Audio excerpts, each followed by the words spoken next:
No te vayas al baño y cosas de esas con esto puesto. Si queréis sentaros. ¿Vale? Luego, Julián, si hay preguntas, si quieres pasarse el micro ese, este inalámbrico, solo que está muy claro.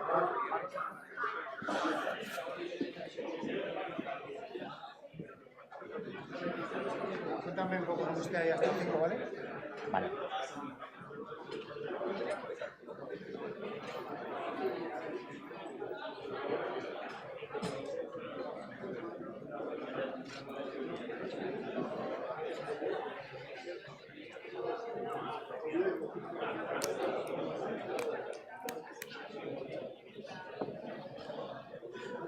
Un, dos, tres, cuatro, cinco. Un, dos, tres, cuatro, cinco. Estaba para mandar a la gente que venía para adelante. Me ha felicitado Cristina, ¿se llama? Arrancamos, ¿eh?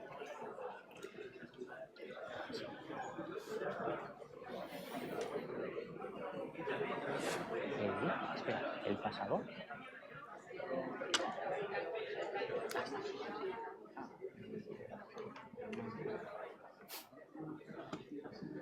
Bueno, como quieras.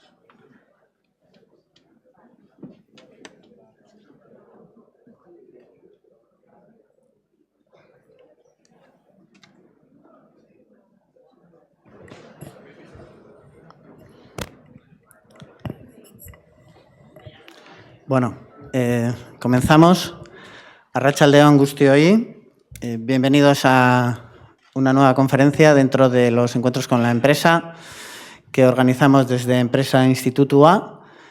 Hoy con distintos posgrados, alumnos, alumnas, estudiantes y también, bueno, profesores y alumnos de tanto del MBA Executive como del Máster en Marketing y Ventas, el Máster en Emprendimiento y Dirección de Empresas, el Máster en Gestión Patrimonial y Banca Privada y el Máster en Finanzas y Dirección Financiera. Me ha salido todo así del tirón, ¿vale? Entonces, gente de distintos másters, pero, bueno, la mayoría pues preocupados por el sistema financiero, la banca y las finanzas de las empresas.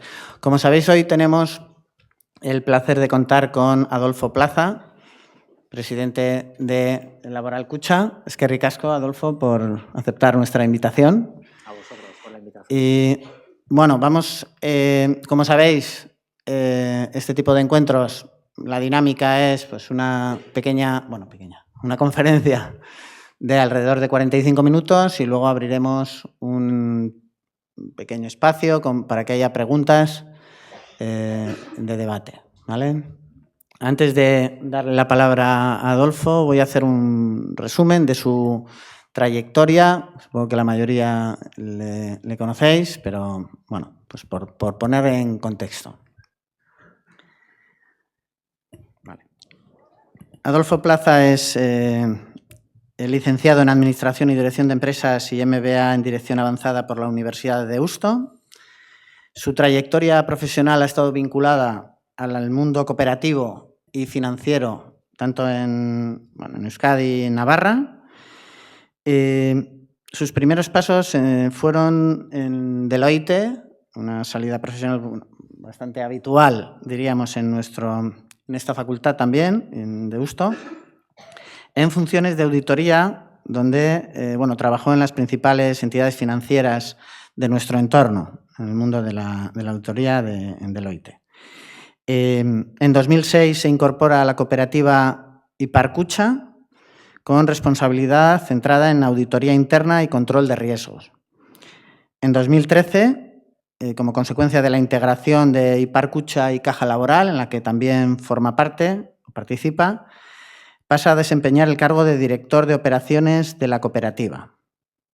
En 2015 es elegido secretario del Consejo Rector y miembro del Comité de Auditoría. Posteriormente pasa a ocupar el puesto de director del Departamento de Planificación y Control de Gestión y en 2019 accede al Comité de Dirección del Laboral Kutxa como director del área financiera. El último paso, o uno de los últimos pasos, diríamos, en su trayectoria profesional, Fue en 2023 donde es elegido presidente de Laboral Kutxa, responsabilidad que compagina con otros cargos como vicepresidente de la División Financiera de Mondragón, presidente de Seguros Lagunaro y presidente de Ikerlan. Y también participa como miembro del Consejo de Dirección de Lagunaro EPSV. Bueno, este es un poco el currículum básico o resumido. Y nada más, Adolfo, darte la palabra y eskerrik asko.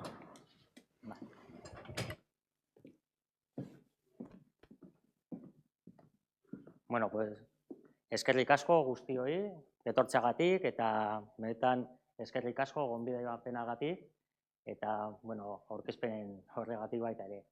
Bueno, muchísimas gracias a todos por asistir hoy a la tarde. Ya sé que la hora igual no es la mejor, pero intentaremos hacerlo lo más entretenido posible.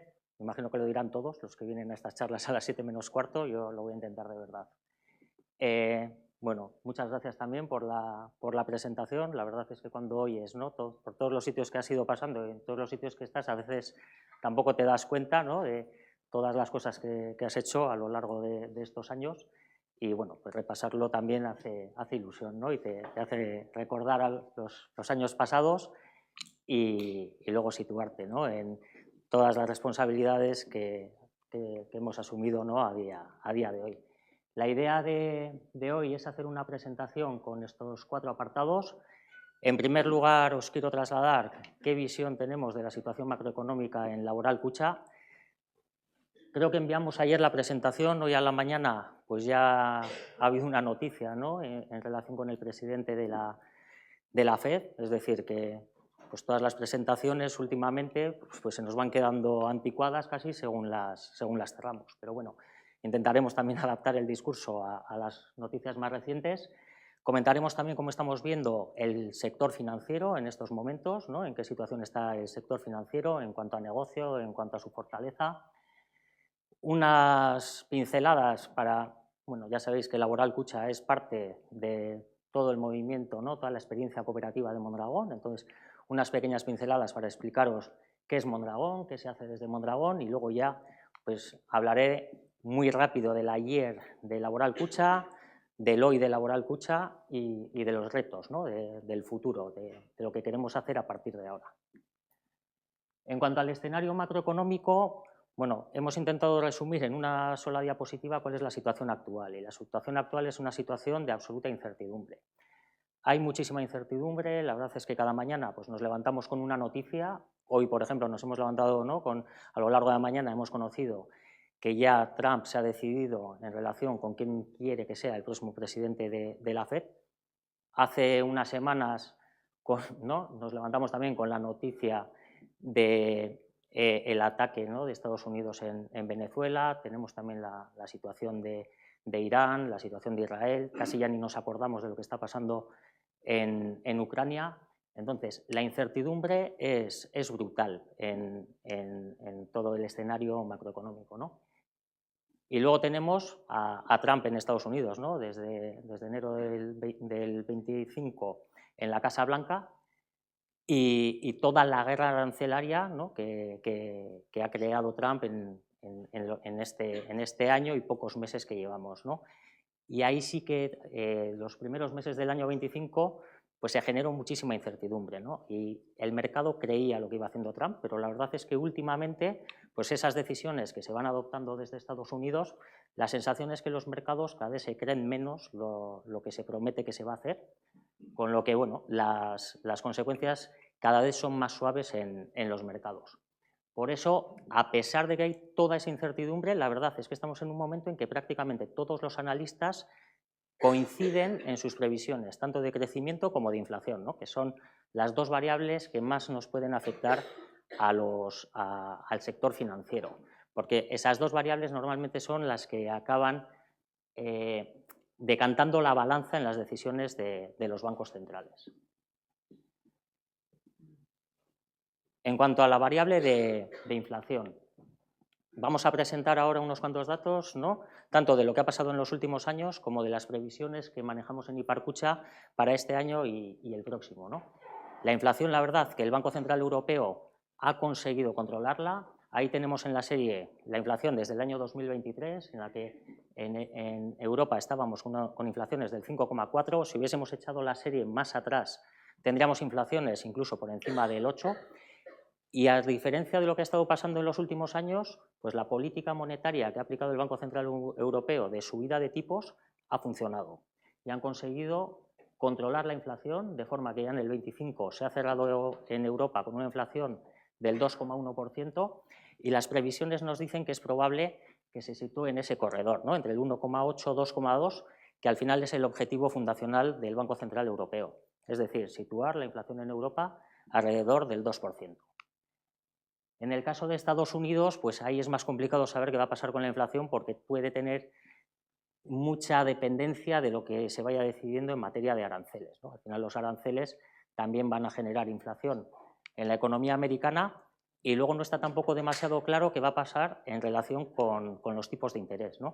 Hoy parece que los mercados se han quedado un poco más tranquilos con la decisión de Trump. Parece que la persona que quiere designar como presidente de la Reserva Federal, pues es una persona que puede ser bastante ortodoxa desde el punto de vista de las decisiones monetarias, y eso ha tranquilizado a los mercados, ¿no? Con lo cual tampoco es previsible que haya unas grandes subidas de inflación en Estados Unidos.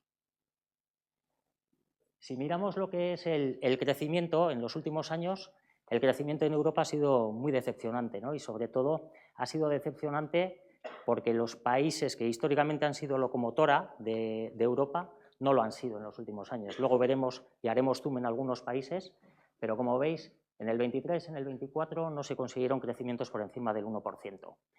Ya en el año 25 se ha conseguido crecer algo más, el 1,4%, y también cerrar algo el gap de crecimiento que existía con respecto a Estados Unidos, también por demérito del propio Estados Unidos.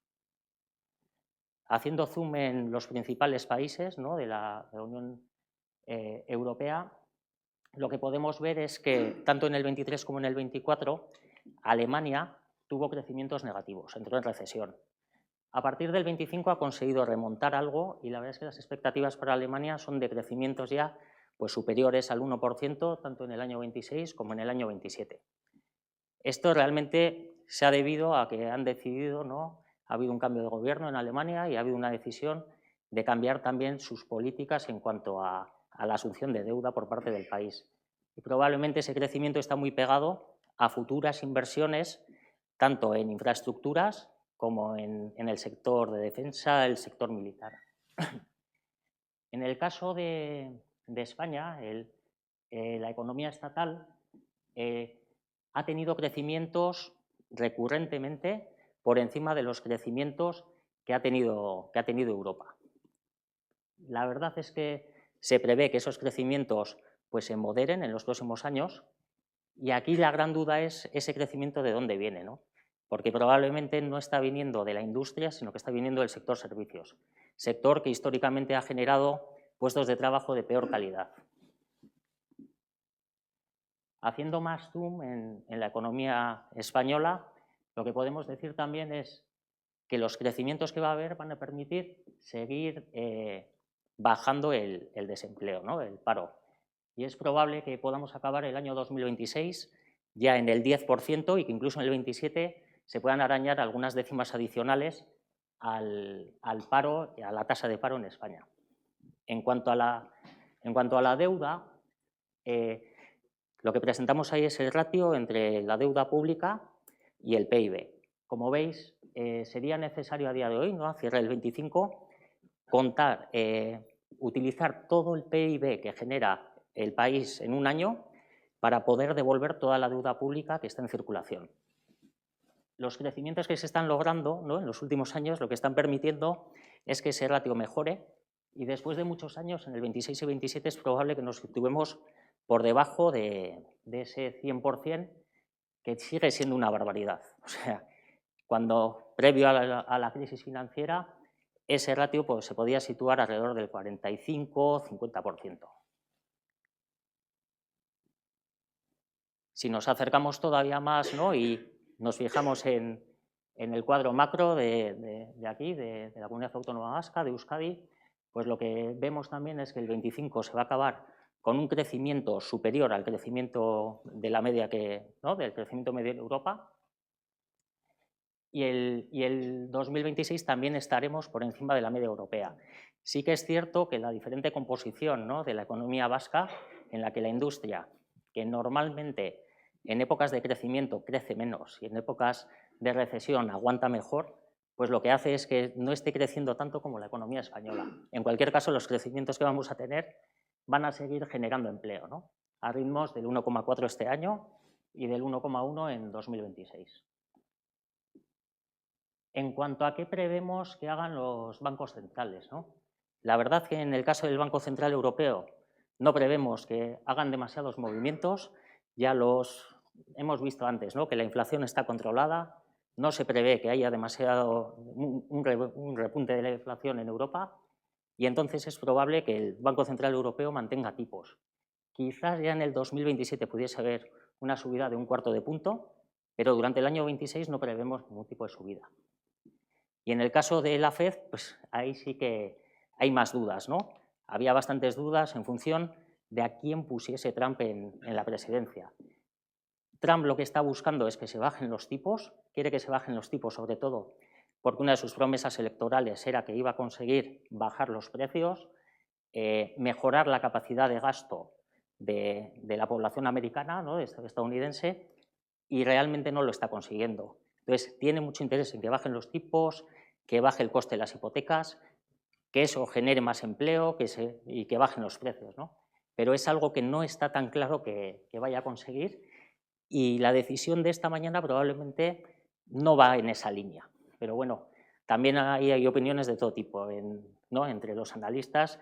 Hay analistas que dicen que, bueno, la persona a la que ha designado es una persona muy ortodoxa, pero hay otros analistas que dicen que más bien es una persona muy oportunista y que es capaz, ¿no?, de conseguir cualquier posición en este tipo de institución siguiendo el dictado de quien le tiene que nombrar. Eso ya el tiempo nos lo irá diciendo. Y el Euribor, que al final es la referencia, ¿no?, que utilizamos pues en todo el sector financiero cuando concedemos nuestros préstamos, pues también es probable que esté bastante estable durante el año 26. Sí que se empieza a ver un ligero repunte, sobre todo porque pueden repuntar un poco los tipos a largo plazo, y en el 27 pues también haber un repunte de otro par de décimas. Con esto prácticamente acabaríamos, ¿no?, la visión de cómo estamos viendo la macroeconomía. Sí que no quería acabar, ¿no?, este apartado sin señalar cuáles son los grandes riesgos. El primer riesgo que estamos viendo es el riesgo geopolítico, ya hemos comentado al principio.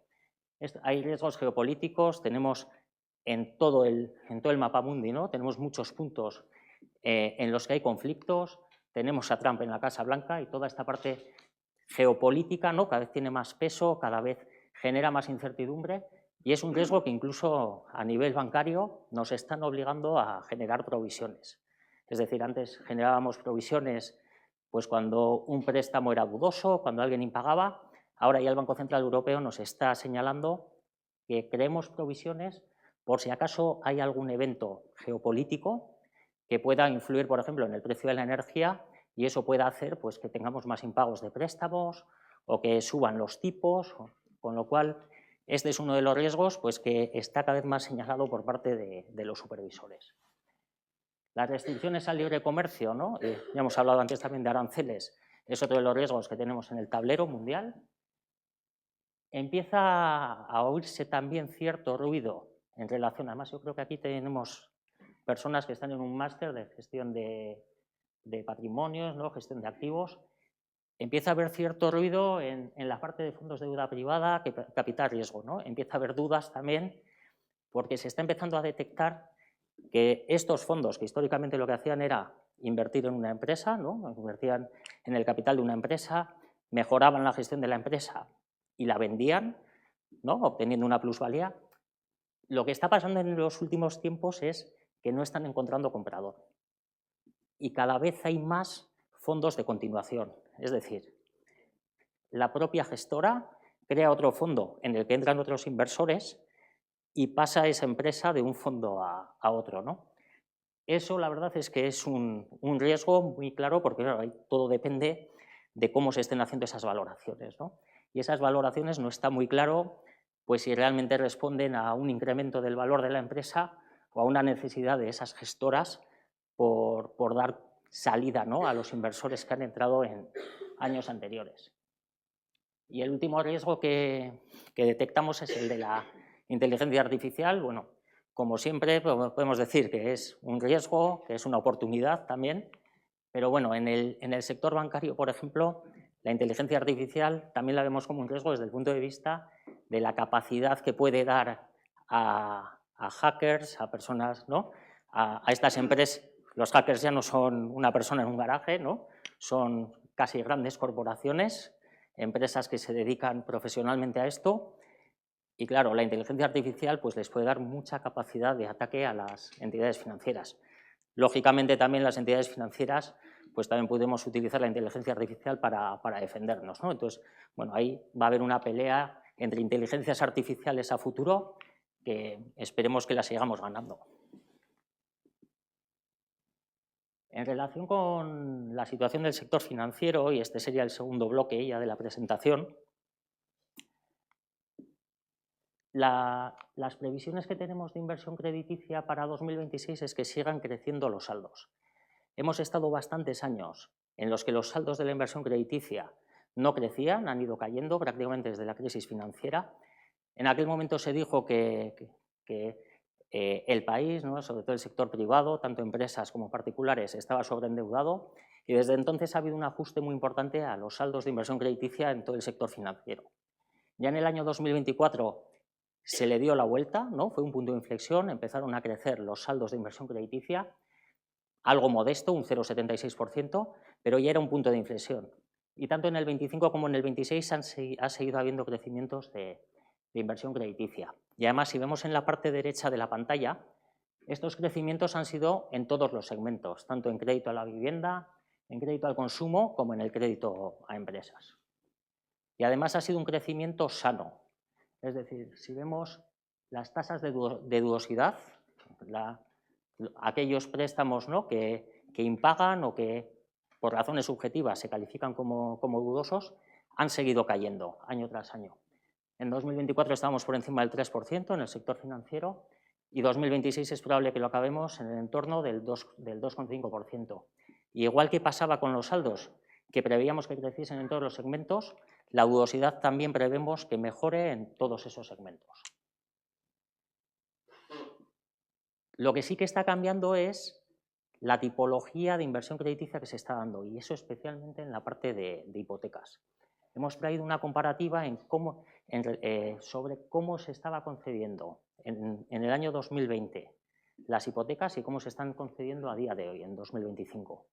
En 2020, el 44% de las hipotecas eran a tipo fijo, el 22% a tipo mixto, es decir, un tramo fijo al inicio y luego pasar a variable, y el 34% eran a tipo variable. Si miramos cuál es la situación en el año 2025, los tipos fijos prácticamente ya copan 3/4 partes de las hipotecas. La clientela pide tipos fijos y las entidades financieras estamos concediendo tipos fijos. Y los mixtos tienen prácticamente 1/5 parte de las concesiones, mientras que los tipos variables prácticamente han desaparecido. Revisando datos, si nos fuésemos al año 2010, los tipos fijos no llegaban al 1% de las concesiones. Es decir, la apetencia por tipos variables ha desaparecido en el mercado y ahora la concesión se concentra, ya veis, en 3/4 partes en tipos fijos. Y eso además se está combinando con una caída constante de los tipos de contratación. Es decir, estos son datos también, ¿no?, una evolución de aproximadamente año y medio, y en año y medio los tipos de contratación de las hipotecas se han reducido pues, alrededor de 100 puntos básicos, de un 1%. Por lo cual, bueno, un momento excelente para acercarse a una de nuestras oficinas y pedir una hipoteca. Recursos minoristas. Bueno, recursos minoristas, los saldos que los clientes tienen, ¿no?, en cuentas a la vista, depósitos en los balances del sector financiero. Como veis, la evolución de los depósitos a la clientela también pues es creciente, ¿no? Sigue creciendo, el ahorro sigue creciendo. ¿Y qué es lo que está pasando en el sector financiero? Hay una situación de exceso de liquidez muy destacable. Es decir, hay tanta liquidez y además está creciendo el ahorro y las entidades financieras cada vez tenemos más liquidez, que a día de hoy las entidades financieras no tienen necesidad de pagar por los depósitos. Por eso, a día de hoy se están pagando aproximadamente únicamente el 15% de los saldos que están depositados en la banca. ¿Esto es mucho, es poco? Es poco comparado con el histórico. Históricamente, antes de que los tipos estuviesen en negativo o al 0%, históricamente se venía a pagar 2/3 partes de los saldos que estaban depositados en las entidades financieras. Hoy en día únicamente se paga el 15% de los saldos. Si tenéis curiosidad y entráis en nuestras cuentas, veréis que nosotros pagamos más, ¿no?, a un porcentaje mayor, o sea que también es un buen momento para que os acerquéis si tenéis ahorros para contratar un depósito. Pero el sector no lo necesita y nosotros tampoco lo necesitamos, pero bueno, digamos que por principios pagamos por los depósitos. Y el negocio que está creciendo y que viene creciendo en los últimos años, y además con crecimientos muy relevantes, ya veis, del 8% en 2024, 9% en 2025, repetirá casi, ¿no?, en torno al 8 al 9% en 2026, es la suscripción de fondos. Al final, la clientela no está encontrando en los depósitos remuneración, no está encontrando rentabilidad en los saldos que se depositan en balance y lo que está haciendo la clientela es llevar esos saldos a fondos de inversión. Esto en parte también para las entidades financieras es una oportunidad, ¿no? Yo creo que venimos de una época en la que hemos aprendido a convivir con tipos en negativo y cuando los tipos están en negativo es muy complicado obtener rentabilidad de los saldos que están en balance. La diferencia que puedes obtener, ¿no?, entre lo que te pagan por los préstamos estando los tipos en negativo y los depósitos, ¿no?, al 0% o las cuentas a la vista al 0%, pues es muy pequeña. ¿Cuál ha sido la enseñanza? Es importante tener otro tipo de servicios, otro tipo de productos que no dependan tanto de los márgenes del margen de interés, ¿no?, de los tipos de interés. Por eso las entidades financieras cada vez están poniendo más acento en ofrecer este tipo de productos, ¿no?, y también diversificar el ahorro de los clientes, ¿no?, que no únicamente tengan rentabilidades que puedan derivarse de los saldos depositados en balance de las entidades financieras, sino que también puedan obtener rentabilidades mayores, quizás con una asunción de riesgo algo mayor, siempre, ¿no?, haciendo un buen análisis de cuál es el perfil del cliente, cuál es su apetencia a riesgo, pero sí que la diversificación pues es una forma de poder obtener a largo plazo rentabilidades superiores también por parte de los clientes. Paso, no sé si os estoy aburriendo o vamos bien, pero paso a la parte de Mondragón. Bueno, como sabéis, Laboral Kutxa es una cooperativa, luego lo explicaré, ¿no?, en la que prácticamente un porcentaje muy alto de las personas que trabajamos allí somos socios de trabajo y somos parte también de Mondragón. Mondragón es una asociación de cooperativas, a día de hoy estamos en esta asociación alrededor de 85 cooperativas y además estamos en muy diversos negocios, ¿no? Tenemos 4 divisiones, estamos divididos en 4 divisiones, la división de finanzas en la que estamos Laboral Kutxa y Lagunaro EPSV. Lagunaro EPSV es la EPSV que da el servicio, ¿no?, la que nos garantiza una pensión complementaria a la pensión de la Seguridad Social a los socios de trabajo, también nos da algunos servicios como asistencia sanitaria y tiene también, bueno, alguna prestación de ayuda al empleo, es decir, en Mondragón no creemos en el desempleo, ¿no?, y lo que se busca es que cuando una cooperativa está en problemas la gente siga trabajando.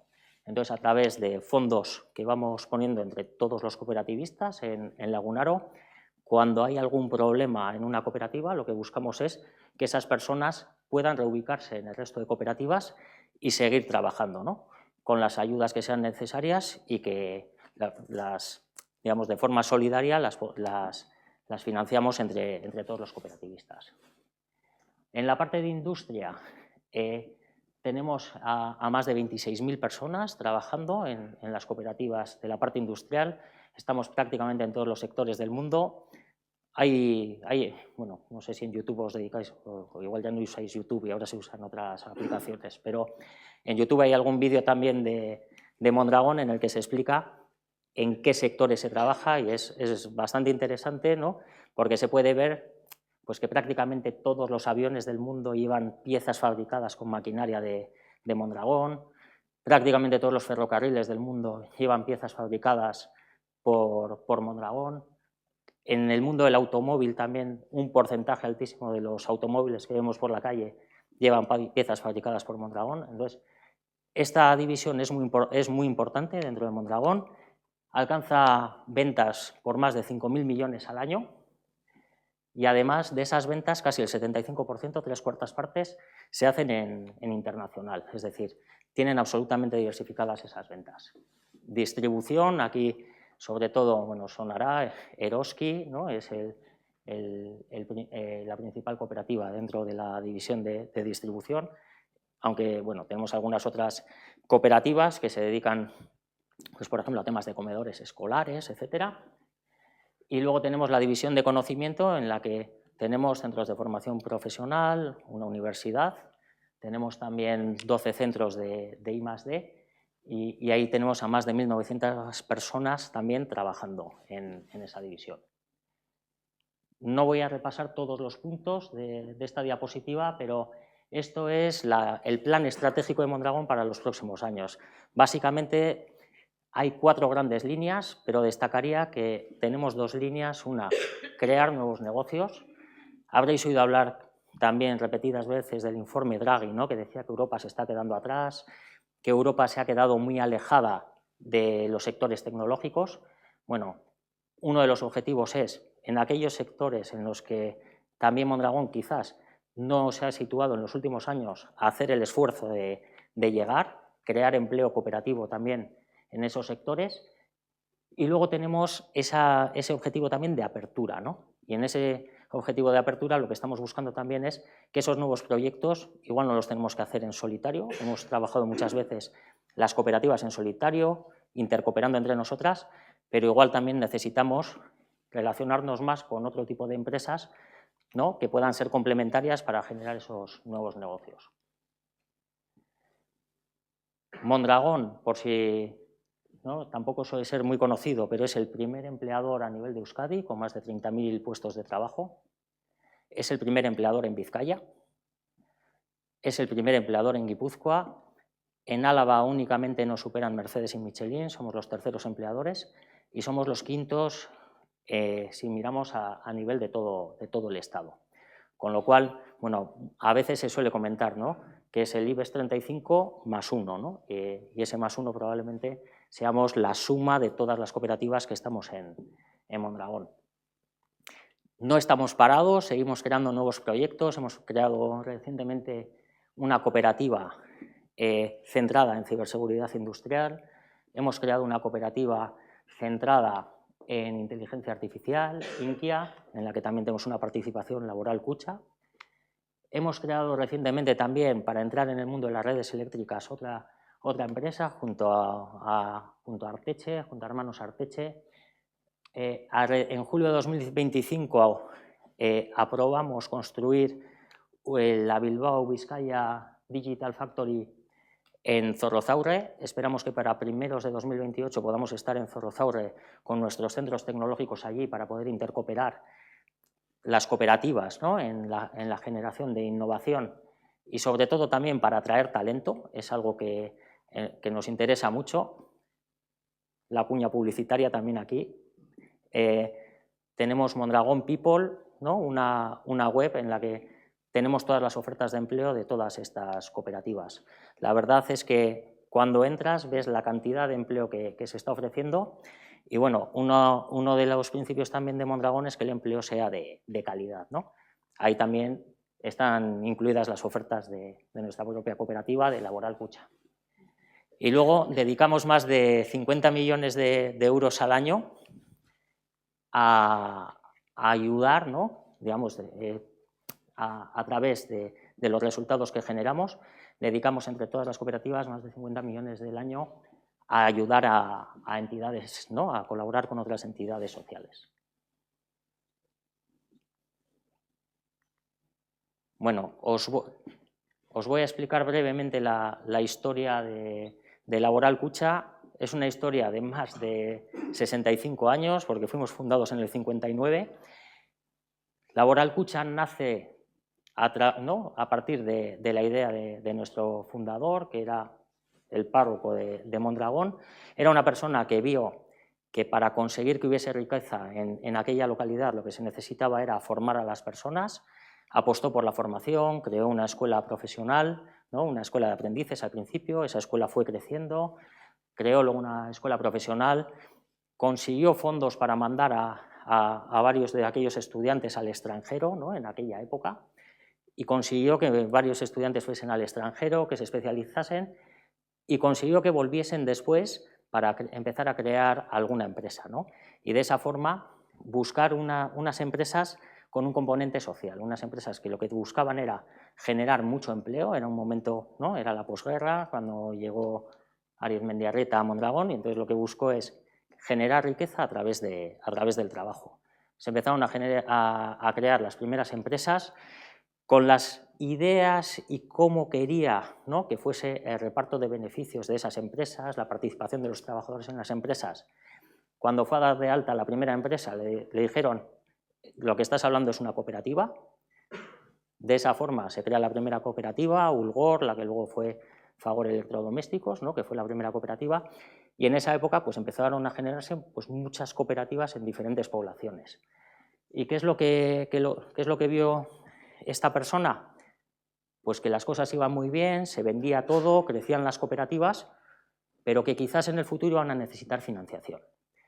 Y cuando fuesen a un banco a pedir financiación diciendo que eran esa cosa, ¿no? Una cooperativa, pues probablemente no se entendiese muy bien y lo van a tener difícil. Entonces surge ahí, ¿no? Su frase: necesitamos un banco, y es lo que propuso pues, a las personas con las que más trabajaba. Bueno, no lo vieron bien, ¿no? Eran ingenieros y esto de gestionar un banco les pareció algo, ¿no? que no tenía cabida en sus planteamientos, que no tenían conocimiento suficiente, pero lo constituyó él, ¿no? Se fue solo a Madrid, constituyó un banco, consiguió la ficha bancaria y ahí nace Caja Laboral. Caja Laboral nace en ese momento, básicamente iba creando oficinas para financiar las cooperativas que se generaban en las localidades donde había necesidades de generar empleo. Y lo que pasa es que a medida que va creciendo, claro, tiene mucha concentración, ¿no? Y mucho riesgo concentrado en las cooperativas. Con lo que a partir de los años 80 lo que se hace es abrir y pasar a ser un banco pues, universal, ¿no? Que ya da servicio a los clientes particulares, a las empresas, a las cooperativas, que es lo que somos hoy en día, ¿no? En los últimos años hemos ampliado también nuestro ámbito territorial, se hizo en su momento una expansión modesta. Nosotros no nos hemos ido a México o a otros países. Nuestra expansión, bueno, pues llegó hacia el sur hasta Madrid, ¿no? Luego llegó hasta Asturias y llegó a Cataluña. Y esos son los territorios, ¿no? En forma de mancha de aceite hemos conseguido situarnos en todos esos territorios y tener unas cuotas de mercado que yo creo que son bastante destacables. ¿Y hoy en día qué somos? Bueno, hoy en día somos la entidad más solvente del Estado, tenemos una solvencia por encima del 26%, luego os enseñaré la comparativa, ¿no? Entre lo que nos piden el regulador y el supervisor que tengamos de solvencia y lo que tenemos, pero más que triplicamos el requerimiento supervisor. Somos también una entidad que genera beneficios. Este año todavía no hemos publicado nuestro beneficio de cierre de diciembre, pero superaremos la barrera de los 300 millones por primera vez en la historia, y eso nos lleva a tener unas rentabilidades superiores al 12%. Tenemos una liquidez del 500%, esto se mide en relación con qué liquidez tienes con un escenario de estrés, ¿no? Que supondría grandes salidas en un mes, se calcula cuántas salidas vas a tener en un mes y se compara con tu liquidez. Tenemos 5 veces la liquidez que necesitaríamos en un escenario de estrés. El Banco de España nos pide que lo tengamos una vez, Es decir, tenemos 5 veces la liquidez que nos exigen, somos financieramente muy robustos, como veis. Tenemos más de 1.100.000 clientes tanto en la rama financiera como en la rama de seguros. Tenemos unas tasas de dudosidad inferiores al 2%, muy por debajo también de las tasas de dudosidad del sector financiero, del sector, ya habéis visto antes, ¿no? que superaban el 2,5%, y unos activos totales de alrededor de 27.000 millones. Es decir, que de aquel viaje a Madrid, ¿no? de nuestro fundador, ¿no? y venir con una ficha bancaria, pues en 65 años hemos pasado a ser todo esto. Y esta diapositiva me suele gustar presentarla para, ¿no? pues para presumir un poco, ya que en Guipúzcoa se suele ser bastante... No suele gustar presumir, pero bueno, yo vivo en Deusto, o sea que me puedo permitir la licencia. Tenemos una exigencia del 7,63% de CET1 y tenemos una solvencia, ahí pone 24,7 porque son datos comparativos de septiembre, hemos acabado el año por encima del 26. Pero como veis, nos sobran casi 17 puntos de solvencia. Al final la solvencia es qué recursos propios tienes en función del riesgo de tu balance. Como veis, tenemos una situación, ¿no? de fortaleza financiera altísima. Y si nos comparamos con todos los competidores, con todos aquellos a los que le supervisa directamente el Banco Central Europeo, pues ya veis que somos los que más solvencia tenemos y además somos los que más diferencias sacamos con respecto al requerimiento supervisor. Ese requerimiento depende de qué nivel de riesgo percibe el supervisor, ¿no? con todos sus análisis que tienes como entidad. Y eso es otra buena noticia para nosotros, porque somos de todas esas entidades a la que menos requerimiento de solvencia le han puesto. Es decir, somos la entidad con mejor perfil de riesgo para los supervisores. Pero no somos solo números, ¿no? Y también tenemos la parte de propósito. Es decir, en los últimos años hemos revisitado nuestro propósito y hemos llegado a esta definición de para qué estamos, ¿no? ¿Cuál es nuestro fin real? Es decir, nuestro fin no es dar hipotecas, eso es un medio para conseguir lo que ponemos ahí, ¿no? Construir comunidades más prósperas, igualitarias y sostenibles y ayudar a expandir una cultura cooperativa que sea solidaria y corresponsable. Y eso es lo que buscamos con todo el trabajo que hacemos, ¿no? en Laboral Kutxa, con todos nuestros servicios a los clientes, con toda la financiación, con todos los depósitos.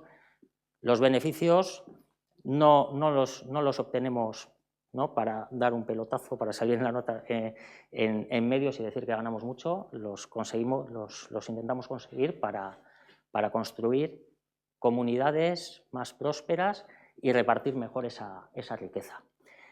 Tenemos un principio que es importantísimo, que lo tenemos interiorizado todas las personas que trabajamos en Laboral Kutxa y probablemente en todas las cooperativas de Mondragón, que es el del legado. Consideramos, somos propietarios de nuestra entidad, de nuestra cooperativa, ¿no? mientras trabajamos en ella, pero somos propietarios transitorios. Nosotros nos incorporamos a la cooperativa, pasamos a ser propietarios, trabajamos para la cooperativa y el día que nos vamos, lo único que queremos es que la cooperativa siga en marcha y dejarla mejor que como la cogimos. Las cooperativas no están en venta, ¿no? Eso es casi el claim, ¿no? Hay gente de marketing, creo. Se suele hablar últimamente mucho de arraigo, ¿no? En nuestro caso, las cooperativas no se venden. Las cooperativas son de los socios, pero en cierta manera son de la sociedad. Son de los socios actuales y serán de los socios y de las personas que vengan en el futuro. Y luego tenemos otros principios que son irrenunciables para nosotros. Tratar con cercanía, profesionalidad y honestidad a nuestros clientes. Tenemos el principio de solidaridad retributiva, que creo que es interesante. Ahí en la diferencia entre el que más cobra en una cooperativa y el que menos cobra no puede ser mayor a 7 veces. Y podéis pensar, 7 veces es mucho. En el IBEX 35 la diferencia entre los CEOs y la media, no del que menos cobra, y la media se sitúa entre el 80-100 veces. Hay estudios que dicen también que la diferencia entre los que más cobran y los que menos se pueden situar en 200 veces en las empresas del IBEX 35. Nosotros no tenemos el tamaño de una empresa del IBEX 35, pero nos autolimitamos con esa limitación del 1 a 7, lo que hace que, lógicamente, en el momento de la entrada, ¿no?, de las personas a las cooperativas, sus salarios sean muy competitivos con respecto a los salarios que se pueden ofrecer en otro tipo de empresas. La distribución de resultados también la utilizamos con ese fin que hemos comentado antes, ¿no?, de generar más riqueza, ahora lo explicaré. Y bueno, mantenemos también esos criterios de responsabilidad individual y autoexigencia. Al final estamos trabajando para nosotros mismos, estamos trabajando para nuestra empresa. A día de hoy contamos con casi 11.000 socios, es una mezcla entre socios clientes, socios de trabajo, los propios trabajadores, y luego tenemos también un grupo de personas jurídicas, básicamente cooperativas, que también tienen una participación relevante en Laboral Kutxa. ¿Y el beneficio que hacemos con él? Ya os he comentado que lo importante es que la cooperativa siga en marcha, que esto, ¿no?, que la cooperativa sea para siempre, con lo cual el 50% de nuestro beneficio lo destinamos a reforzar la solvencia, lo llevamos directamente a reservas. El 25% lo llevamos a retornos cooperativos. Esto igual no suena mucho, pero bueno, viene a ser reforzar la solvencia ampliando el capital. Y lo que hacemos es distribuir ese capital entre los socios. Y hay un 25% que lo destinamos a fines sociales. En nuestro caso, sobre todo, lo destinamos, lógicamente, a algunas organizaciones con las que compartimos sus fines, y también destinamos una porción muy importante de ese 25% a la Fundación Mondragón, para que desde esa fundación, ¿no?, se pueda desarrollar y mantener las cooperativas que existen en la actualidad e impulsar la creación de nuevas cooperativas y generar más empleo, más riqueza y una mejor distribución de la riqueza. Y también somos calidad de servicio, ¿no? Hemos sido reconocidos recientemente por Forbes como el segundo mejor banco del Estado. El primero es Openbank, pues así luego no me tenéis que preguntar, que tiene un número bastante reducido de clientes.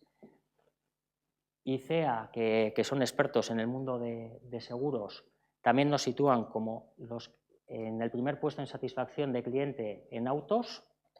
El servicio que damos en seguros de autos nos sitúa en primer lugar, desde Seguros Lagunaro, en segundo lugar en pólizas de hogar, y luego también otro estudio que se hace, ¿no?, de satisfacción de cliente nos sitúa como la mejor entidad del Estado en el ranking Icos en cuanto al servicio que damos, tanto en ahorro como en inversión. Es decir, muy buenos números, ¿no?, como os he dicho al principio, pero luego también propósito, legado y calidad de servicio para los clientes que se acercan a nuestras oficinas o por los canales digitales, lógicamente. Vamos bien, ¿no?, de tiempo, yo creo. ¿Cuáles son los retos futuros que estamos viendo? Bueno, lo primero, comentar cómo abordamos estos retos futuros, ¿no? Nosotros tenemos una doble agenda estratégica. Tenemos una agenda estratégica que es, la verdad es que nuestra estrategia, ya veis que son dos círculos y en medio una palabra, o sea, a priori no es muy compleja. Tenemos una agenda competitiva, es decir, tenemos que ser competitivos en el mercado, tenemos que dar el mejor servicio, tenemos que ser capaces de ser competitivos en precio, tenemos que ser capaces de tener toda la gama de productos, ¿no?, como cualquier otro banco. Somos una cooperativa, tenemos, ¿no?, nuestros diferenciales, pero de cara al cliente tenemos que ser el mejor banco. Y eso es nuestra agenda competitiva. Y luego tenemos una agenda transformadora, que esta agenda transformadora va muy pegada a lo que he comentado antes del legado. Lo que buscamos es transformar la entidad y asegurar que esa transformación permita seguir siendo competitivos en el futuro. Pero todo lo pasamos por ese filtro central que le hemos llamado Senchua, ¿no?, nuestro propósito, el sentido que tiene que exista Laboral Kutxa. Es decir, todas nuestras decisiones, cuando decidimos qué vamos a hacer para transformarnos, cuando decidimos cómo vamos a tratar a los clientes, qué vamos a ofrecer a los clientes, qué tipo de producto vamos a ofrecer a cada tipología de cliente, lo pasamos por un filtro, ¿no?, que es nuestro propósito, nuestros principios, y eso también es irrenunciable. Es decir, a veces podemos decidir renunciar a obtener un beneficio mayor si ese beneficio mayor choca con nuestros principios. Entonces, nuestra estrategia, competir, transformar la entidad, pero mantener nuestros principios. Y luego no me voy a poner a repasar todos los programas, pero nuestra estrategia al final se declina en estos 20 programas, ¿no? Al final tenemos 20 programas estratégicos que son los que vamos siguiendo y que después se despliegan en muchísimas líneas de trabajo, ¿no? Básicamente los agrupamos en 4 ámbitos: gobierno interno, crecimiento rentable, acelerar el negocio, ¿no? Ser capaces de acelerarlo, y luego toda esa parte de capacidades transformacionales en las que estaría la tecnología, estaría la ciberseguridad, el tratamiento de datos, la innovación, open business y por supuesto el talento y la parte de cultura. Estamos organizados, ¿no? Bueno, este es nuestro organigrama, me imagino que tampoco se verá mucho, pero lo interesante, yo creo que, y esto es común al sector financiero, es que estamos organizados en 3 líneas de defensa. Estamos obligados a tener 3 líneas de defensa independientes. La primera línea de defensa es la línea ejecutiva.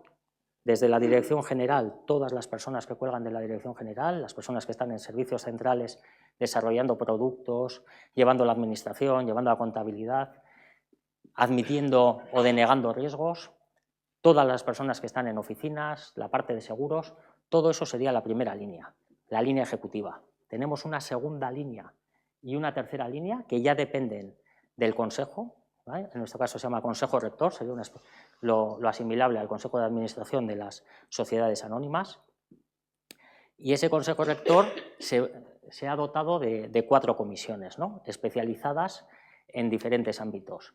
Tenemos una comisión de riesgos, que lo que se asegura es que la línea ejecutiva está cumpliendo con todas las normas, ¿no? Y todos los que esté cumpliendo con los límites, con el marco de juego que se le da desde el Consejo Rector a la línea ejecutiva, que no se salga de ese marco de juego. Tenemos luego una comisión de nombramientos, una comisión de remuneraciones, que son los que se aseguran de que todos los nombramientos que se hagan, sobre todo en las capas superiores, ¿no? del organigrama, estén bien designados, es decir, que cumplan con ¿no? que tengan las cualidades suficientes para dar respuesta a las funciones del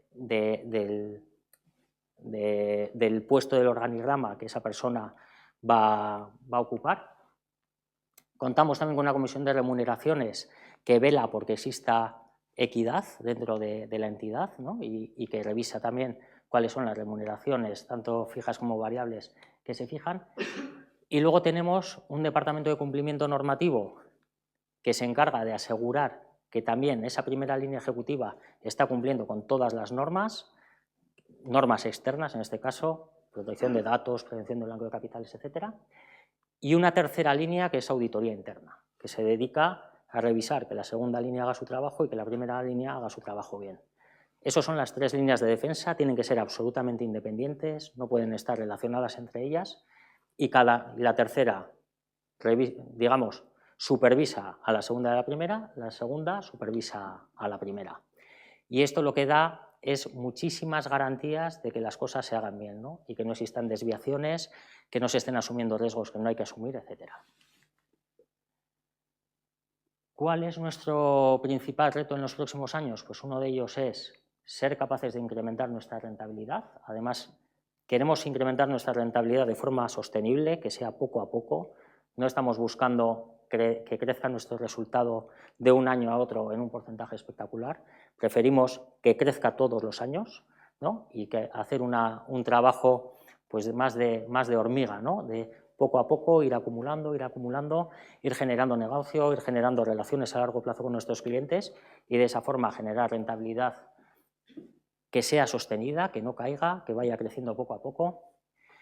También queremos que sea sostenible desde el punto de vista de, bueno, aunque caigan los tipos de interés, que seamos capaces de seguir creciendo en el resultado. Para eso lo que buscamos es diversificar también nuestras fuentes de ingresos, y en esa diversificación pues lo que buscamos es generar ingresos no solo a través de hipotecas, depósitos, también generar ingresos a través de las figuras de fuera de balance, como pueden ser fondos de inversión, planes de pensiones, EPSVs, generar también ingresos, ¿no? A través de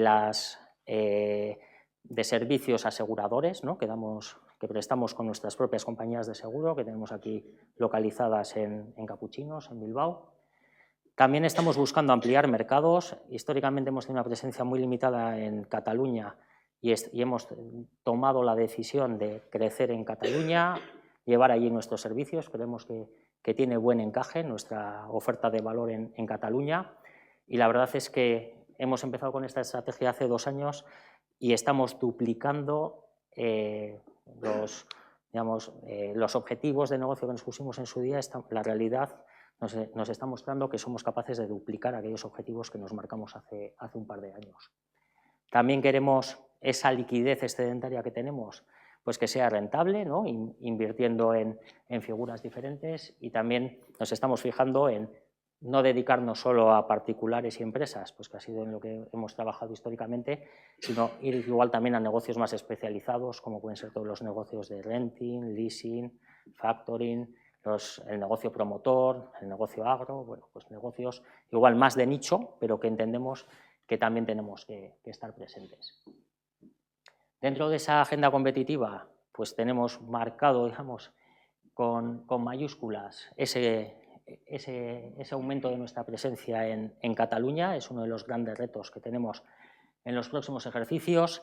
Creemos que con nuestra oferta tenemos que ser capaces de atraer a más clientes, ¿no? Y con nuestra forma de hacer banca y con nuestra forma de relacionarnos con los clientes, ¿no? Con esa banca de cercanía, queremos seguir atrayendo clientes no solo a la parte financiera, sino también a la de seguros. Creemos que tenemos también el conocimiento suficiente para dar servicio a todo tipo de empresas, de todo tipo de tamaño. Al final llevamos 65 años dando servicio a las cooperativas que están internacionalizadas, que venden en todo el mundo, que están en todos los sectores, y queremos crecer también en el mundo de empresas y también lo que comentaba antes en la parte de servicios de inversión.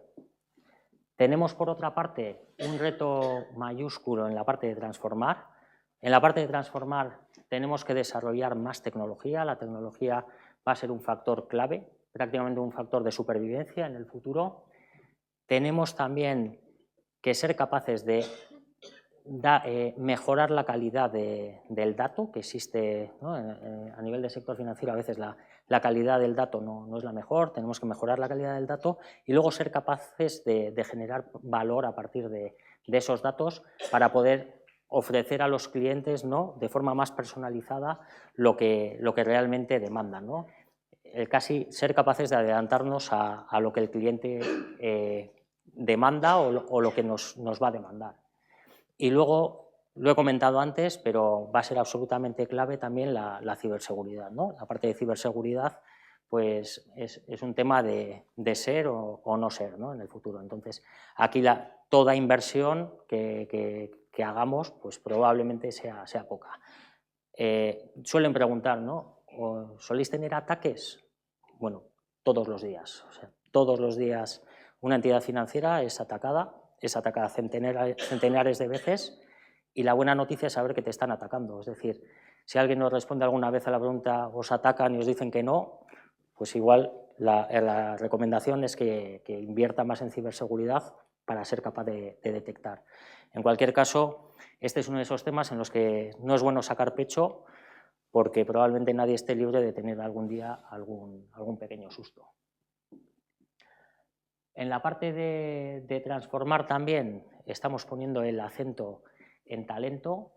Hemos hecho un análisis de nuestra plantilla, de cómo va a ser nuestra plantilla dentro de 10 años, ¿no? Y ahí hemos cruzado cuáles son las tendencias de negocio, cuáles son las tendencias organizativas, cuáles son las tendencias tecnológicas, y hemos hecho un análisis de cuántas personas vamos a necesitar, de qué perfiles y en los diferentes ámbitos en los que nos movemos. Eso lo hemos cruzado con las personas actuales, las capacidades que tienen, y considerando pues, que buena parte de ellas, por edad, probablemente durante los próximos 10 años les llegue el momento de jubilación, aproximadamente un 30% de la plantilla, y de ese cruce lo que hemos empezado es a diseñar cuál tiene que ser, ¿no? El plan para definir cómo vamos a estar dentro de 10 años, con qué personas vamos a estar, cuáles son nuestros caladeros, ¿no? Para buscar a esas personas, cuál tiene que ser nuestra oferta de valor también para todas esas personas que probablemente van a ser escasas para todas las necesidades que vamos a tener todas las empresas en la próxima década.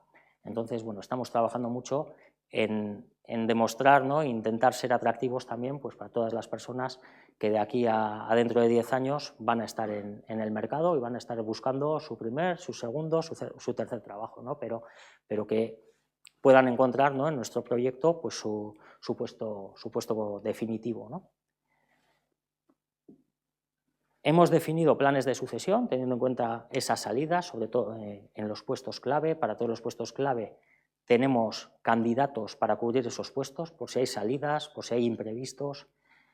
Eso también lo hemos hecho utilizando otra herramienta, un mapa de talento. Tenemos a todas las personas de la organización situadas dentro de un mapa de talento en función de sus capacidades, de su desempeño, y eso nos ayuda también a tener claro pues, qué personas son las idóneas a día de hoy para ocupar puestos, ¿no? Y en aquellos casos en los que vemos que podemos tener alguna carencia, también pues, aplicar planes de desarrollo para preparar a personas, ¿no?, y tener suficiente número de personas para cubrir todos esos puestos clave. Y para acabar, pues la parte de innovación va a ser otro reto. Tenemos la inmensa fortuna de que dentro de Mondragón contamos con un centro tecnológico, en concreto Ikerlan. Ha comentado también en la presentación que a día de hoy también soy presidente de ese centro tecnológico. Tenemos allí aproximadamente a 400 investigadores y además están trabajando en algunas tecnologías que son transversales. Están trabajando, históricamente han estado muy enfocados a la industria, pero a día de hoy están trabajando en inteligencia artificial, en ciberseguridad, que son tecnologías que van a ser transversales para todos los sectores, ¿no? Incluso pues para nosotros, con lo cual, bueno, tener un centro tecnológico a 200 metros de la puerta, ¿no?, de nuestra sede central, pues lo que nos permite es tener una cercanía y apoyarnos en ellos para todos esos desarrollos y toda esa parte de innovación que probablemente una entidad financiera no puede tener dentro, ¿no? Otras entidades probablemente podrán decir tenemos 200 informáticos, 500 para... Nosotros tenemos un centro tecnológico a nuestro alcance que nos hace radar de todas esas tecnologías, que nos desarrolla lo que necesitamos y que en cada momento es el que más sabe de esas tecnologías, ¿no? A veces por eso poníamos que estamos yendo a un modelo de innovación abierta. Es muy difícil tener en todo momento, ¿no?, en tu entidad a las personas que más sepan de las nuevas tecnologías que vienen, pero es un centro tecnológico si es capaz de hacerlo. Entonces nos apoyamos en eso y luego nos estamos apoyando en todas las universidades también del País Vasco, en Euskal Herriko Unibertsitatea, en Deusto, también en la de Mondragón, lógicamente. Nos estamos apoyando pues, en todas las universidades, también la de Navarra, desde el punto de vista de colaborar en algunos proyectos, ¿no?, también esa parte de innovación, pues para acercar muchas veces a los estudiantes a un sector, ¿no?, el financiero, que muchas veces te da la sensación que es un sector anticuado, pero realmente somos un sector que invertimos muchísimo en innovación, ¿no? Tenemos mucho músculo para invertir y nosotros dedicamos también buena parte de nuestros recursos a invertir en innovación para asegurar el futuro. Y el último apunte, lo que comentaba antes, tenemos un proyecto, lo llamamos Enchua, es un proyecto en el que hemos definido cuál tiene que ser nuestro propósito, el que os he comentado anteriormente, y lo que hemos desplegado, ¿no?, y hemos llegado a el detalle de cuáles son los comportamientos que queremos tener entre las personas de la empresa, de la cooperativa, los comportamientos que debemos tener, ¿no?, y que sean afines a nuestros principios con los clientes y qué comportamientos queremos tener también con toda la sociedad. Entonces, eso lo tenemos bajado a detalle y cada vez que tomamos una decisión, pues vemos si es coherente con todo lo que tenemos definido en Senchua. Y veo caras ya de a ver si acaba este señor ya, con lo que ya acabamos, y 5 ideas, ¿no?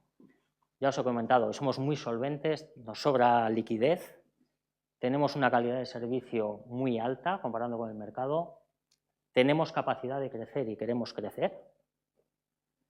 También necesitamos seguir transformándonos para asegurar el futuro de la cooperativa, pero todo lo hacemos siempre, ¿no?, siendo acorde a esos valores y ese compromiso con la sociedad que siempre nos ha identificado. Eskerrik asko.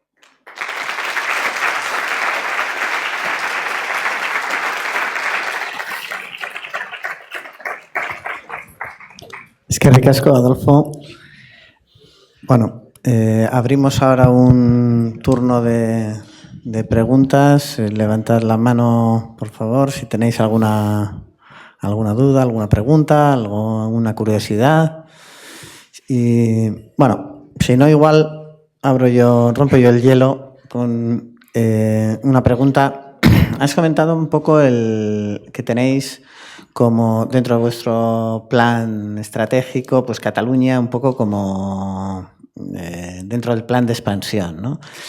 Estaba pensando un poco has comentado un poco vuestro propósito. Yo no sé si todavía los clientes tienen distintas imágenes de los bancos pues, más grandes, las antiguas cajas. Supongo que haréis estudios de posicionamiento. ¿Habréis valorado cómo eso puede repercutir cómo se os ve desde Cataluña? Probablemente aquí tengáis muchos clientes que diríamos sean clientes pues porque sois un banco de aquí. ¿Y qué tipo de estudios y cuál es la imagen un poco de la banca o de los distintos tipos de bancos en el Estado? Vale. La primera pregunta siempre es la más difícil.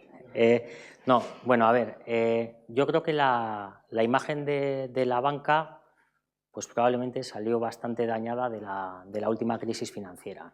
La imagen de la banca, probablemente hubo algunos comportamientos que no fueron los comportamientos, digamos, más honestos por parte de algunas entidades.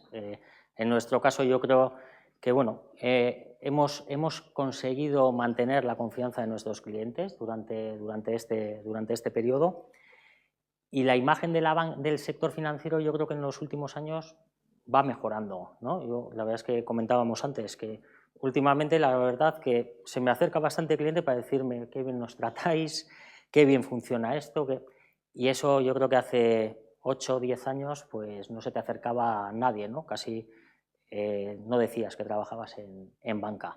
A día de hoy yo creo que la imagen de la banca ha mejorado, yo creo que se nos ve también como algo necesario, ¿no? Un sector necesario, un sector que financia el crecimiento, que financia la inversión de las empresas, y desde ese punto de vista yo creo que esa imagen pues, que ha estado denostado durante unos años ha mejorado, ¿no? Yo creo que ahora incluso nos atrevemos a venir a una universidad a hablar de banca, o sea que estamos en un momento un poco más dulce. En Cataluña, bueno, nosotros lo que hemos hecho un análisis de nivel de oportunidades que hay en los diferentes territorios en los que no teníamos presencia o teníamos una presencia muy escasa. Cataluña está creciendo, ¿no? Tiene crecimientos muy importantes. Las regiones, ¿no? Probablemente con mayor actividad económica a día de hoy en el Estado pues son Madrid y Cataluña. En Madrid ya tenemos presencia y además estamos creciendo bien, y nos faltaba probablemente estar en Cataluña. En Cataluña están prácticamente todas las entidades, pero ahí también hay cierta singularidad, porque todas las cajas desaparecieron en la crisis financiera, ¿no? Acabaron absorbidas por diferentes bancos, por lo cual banca local como tal no hay. Lo más cercano a la banca local pues puede ser Sabadell o Caixa, pero claro, ya son entidades de una dimensión, ¿no? muy grande, y que ya no se ven tanto como locales, ¿no? Son entidades de nivel estatal, ¿no? En Cataluña también hay un movimiento cooperativo muy relevante, y eso nos puede dar también cierta entrada. Es un mundo cooperativo distinto, quizás menos industrial, ¿no? más pegado a temas sociales, pero desde ahí yo creo que tenemos entrada. Y luego en Cataluña Mondragón tiene mucha presencia, es decir, Mondragón en Cataluña no sé si ronda los 10.000 empleos. Entonces, ir a un sitio en el que aunque tú no estés, ¿no? Mondragón, ¿no? Donde estamos, que formamos parte de él, tenga 10.000 empleos, pues ya no eres un desconocido, ¿no? A veces igual puede tener más fuerza incluso la marca de Mondragón que la nuestra propia. De momento, dentro de unos años espero que le demos la vuelta, pero también yo creo que nos podemos apalancar mucho en en esa presencia que ya tiene Mondragón allí. Muy bien. ¿Alguna pregunta más? Por aquí. Tienes micrófono, si prefieres. Sí. Sí, el ordenador cuántico se va a instalar en Donosti. ¿Hasta qué punto es una oportunidad? Bueno, no soy experto en cuántica, aunque sea presidente de un centro tecnológico, pero lo que nos trasladan también desde el centro tecnológico, ¿no? Ahí están trabajando en cuántica, ordenadores cuánticos con la potencia, ¿no? Y la capacidad del que se ha instalado en Donosti hay muy pocos en el mundo. Y cuando se quieren hacer pruebas, ¿no? de cuántica, al final tienes que pedir slots, ¿no? Tú tienes que conseguir que te cedan un slot, un periodo de tiempo en el que puedas hacer esas pruebas. Conseguir esos slots en esos ordenadores que están en Japón, que están en Estados Unidos, etcétera, pues es complicado para los investigadores locales, ¿no? Para los investigadores de Euskadi. El hecho que un ordenador cuántico se haya conseguido implantar, ¿no? en nuestro territorio, pues obviamente te da una cercanía y un acceso, ¿no? a poder hacer pruebas en materia de cuántica en esos ordenadores, ¿no? con esa potencia, pues mucho mayores que si tienes que estar intentando conseguir esos slots en Japón, en Estados Unidos, en los sitios en los que hay ordenadores de este tipo. Eso, de todas formas, toda esta parte de cuántica, a día de hoy, la verdad es que está en una fase probablemente experimental. También, el otro día estuve con un investigador de Ikerlan que me dijo que estamos en la era postcuántica. Y dices, bueno, pues todavía lo de la cuántica no lo dominamos mucho y ya parece que ha pasado. Los investigadores es lo que tienen, ¿no? Que al final ellos siempre van un paso por delante de la gente común como nosotros. Entonces, ¿en qué puede ayudar la cuántica? Pues la cuántica probablemente ayudará en sectores en los que se necesite muchísima exactitud, ¿no? Y cálculos muy complejos y que necesites una exactitud absoluta. Probablemente para conceder una hipoteca no necesitemos la cuántica. Al final, para saber si alguien te va a pagar, si te pregunto a ti cuáles son las 3-4 variables que mirarías, pues mirarías el salario, mirarías qué gastos tiene, si lo que quiere comprar vale 7 millones de euros y cobra 1.000, pues probablemente no le concederías esa hipoteca, ¿no? El valor de lo que quiere adquirir. Al final, con 4 o 5 variables puedes llegar a tener un modelo con una confianza muy alta. En cambio, si te vas al sector médico, pues a mí si me van a hacer un tratamiento, ¿no? O depende la dosis que me tienen que inyectar de un medicamento, de un cálculo que tiene que ser muy, muy fino, pues ojalá la cuántica avance y me dé ese tipo de soluciones, ¿no?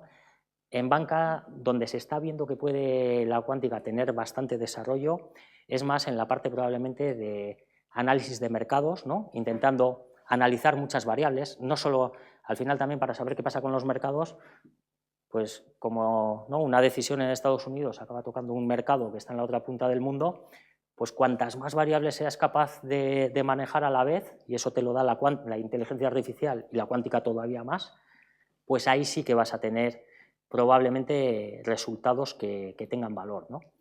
Pero para cosas más simples no. Puede ser la cuántica, pues probablemente para toda la parte de gestión de activos, para toda la parte de asset allocation, pues puede tener más sentido o para intentar predecir qué van a hacer los mercados, ¿no? Pero bueno, eso yo creo que todavía está en análisis, ¿no? Nosotros estamos trabajando, tenemos el centro tecnológico a tiro de piedra y estamos trabajando con ellos en algunos temas de cuántica, en temas de inteligencia artificial, pero probablemente la cuántica tampoco va a ser la solución a todo y a día de hoy además es muy cara. O sea, los ordenadores cuánticos tienen un coste brutal, ¿no? Esa capacidad de computación. Entonces, hasta que se democratice también la cuántica, pensar que se pueda generalizar, ¿no? para servicios bancarios, por ejemplo, pues es complicado. No sé si te he contestado. Igual mal, ¿no? Pero ¿no? flojita la respuesta. Todavía, que ha pasado de moda, ya que estamos en la postcuántica. Y que bueno, que para cálculos muy precisos. Sí. Y que tampoco la base de la panacea. No, yo creo que al final en Banga hay muchas cosas que ya las tenemos inventados, tenemos modelos matemáticos, tenemos modelos estadísticos, y por meterles 100 variables más no vamos a mejorar muchísimo, ¿no?, la precisión de esos cálculos o de esas predicciones. En otros temas, yo en temas médicos, quizás en temas energéticos, pues ahí va a tener probablemente mucho recorrido. Pero soy presidente de un banco, bueno, también soy de un centro tecnológico, perdón, pero sobre todo me dedico más a la banca que a la cuántica.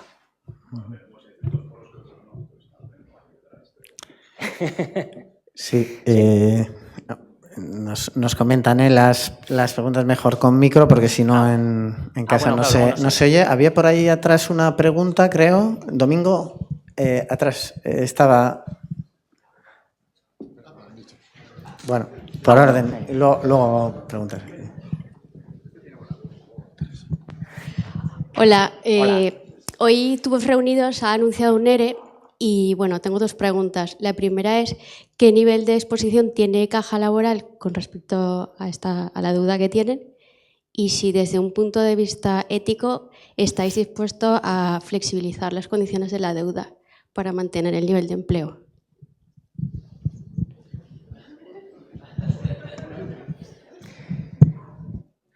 Bueno, como supondrás, datos de clientes no te puedo facilitar, ¿no?, incluso estando aquí en familia, ¿no? Bueno, no solemos compartir, ¿no?, datos de clientes. Al final, cada empresa decide con quién trabaja, cuál es su pool bancario, qué exposición quiere tener qué relación quiere tener con cada banco, y el tema del secreto bancario nosotros lo llevamos a rajatabla. Entonces, ya lo siento, ¿no?, pero eso no te voy a poder responder. Y luego, desde el punto de vista de flexibilizar la deuda, nosotros, nuestro principal interés cuando damos un préstamo, lógicamente, es que nos lo paguen. Con lo cual, lógicamente, cuando una empresa está en problemas, pues solemos reunirnos con ellos, negociamos con ellos y buscamos pues todas las soluciones que sean aceptables también, ¿no?, desde el punto de vista de entidad, para poder ayudar a solventar los problemas. Y tenemos yo creo que un amplio historial en eso, ¿eh? O sea, si vas a los periódicos y ves en qué empresa, ¿no?, algunos sí lo hacen público, pues hay empresas de las que salió toda la banca en su momento y nosotros nos quedamos a apoyar. Con lo cual, nosotros lógicamente tenemos un compromiso con el empleo, sobre todo con el cooperativo, pero lógicamente cuando financiamos a una empresa, nuestro mayor interés es que le vaya bien a la empresa y en todo lo que podemos ayudar intentamos ayudar. Aupa, Adolfo.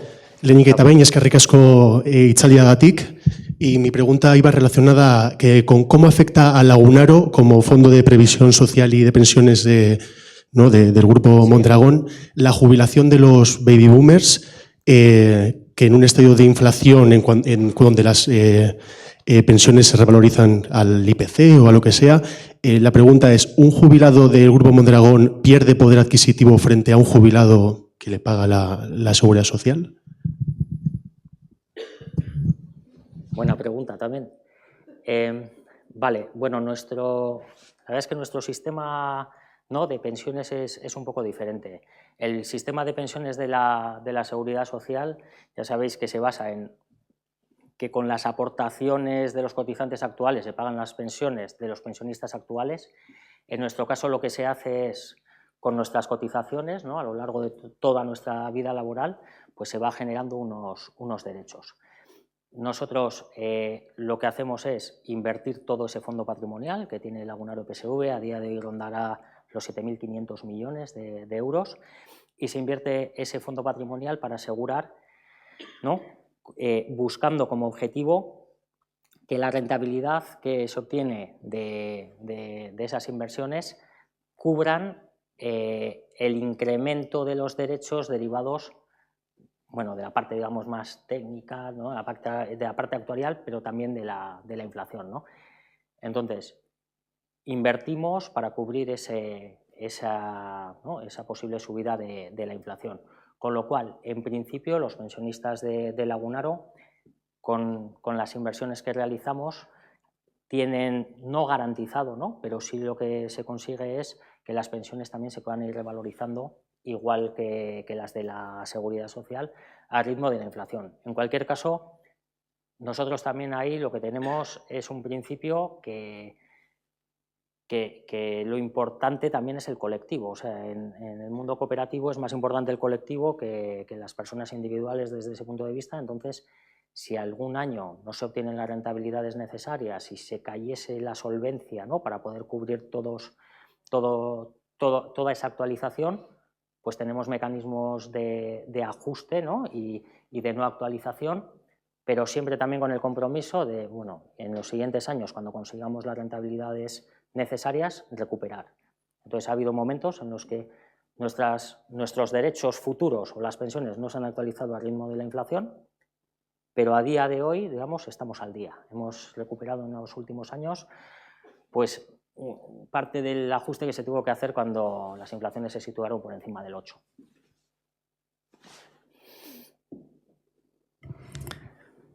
¿Alguna pregunta más? Ya que no pregunta nadie, aprovecho.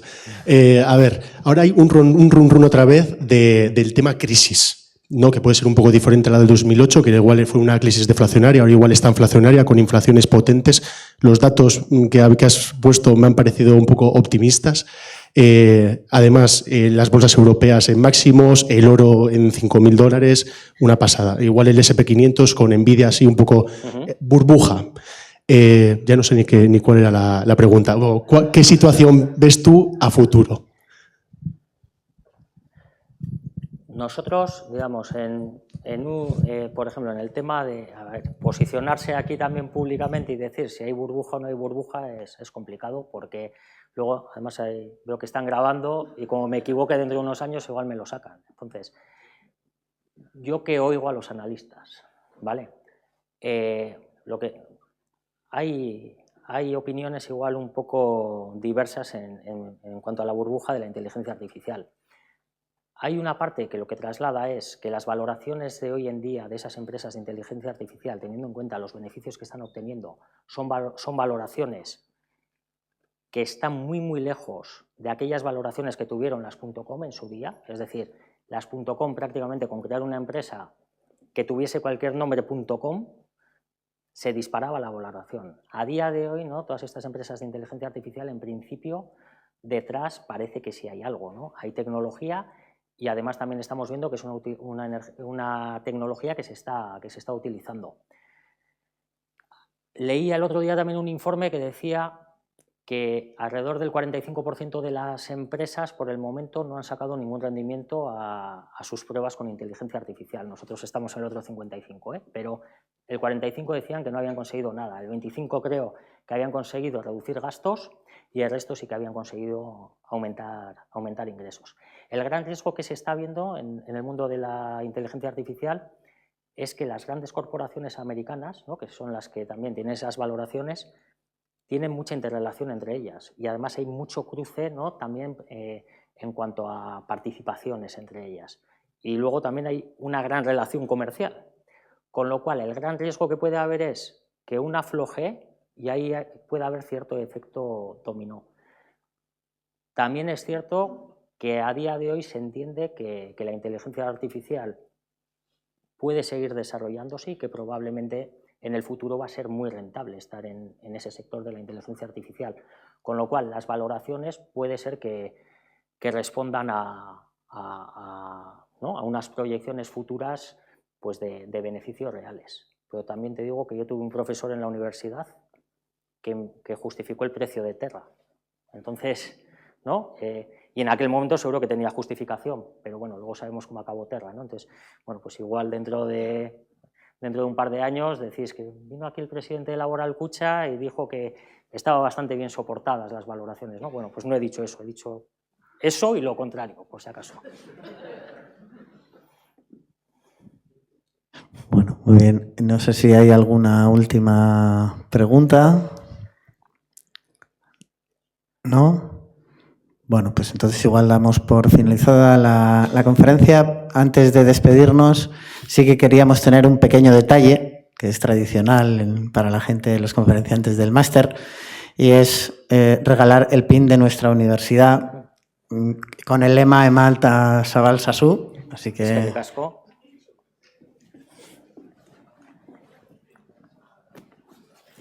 Aquí yo creo, sí, aquí no. ¿Puedes? No puedes. A ver, esto hay que ser hábil para ser capaz de poner... Ahora sí. Vale. Ahora sí. Vale. Eskerrik asko. Vale, subir. Bueno, eskerrik asko.